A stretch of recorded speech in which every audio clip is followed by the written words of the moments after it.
Халықтың табысы артады деп жатыр. Президенттің бұйрығымен мына ұлттық банк, үкімет, қаржы нарығын реттеу агенттігінің бірлескен бағдарламасы шыққан. Ол бойынша мына халықтың табысын арттыру, экономиканы өсіру, инфляцияны төмендету, экспортты көбейту секілді бағыттары бар.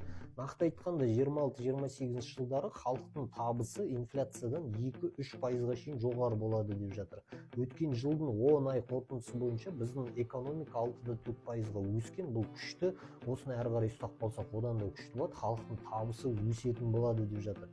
Сонымен қоса бәйтерек деген холдингке өте көп қаржы бөлініп жатыр. Еліміздің негізгі инвесторына айналайын деп тұр. Мына жаңа өндірісті ашу, жұмыс орындарымен қамту, технология тартуда бәйтеректің үлесі 21 пайызға шейін өсіп жатыр дейді. Шағын орта бизнеске кредит алудың мүмкіндіктері кеңейтіледі дейді. Негізгі жұмыс беруші болғаннан кейін бизнеске кредит алу жеңілдейді.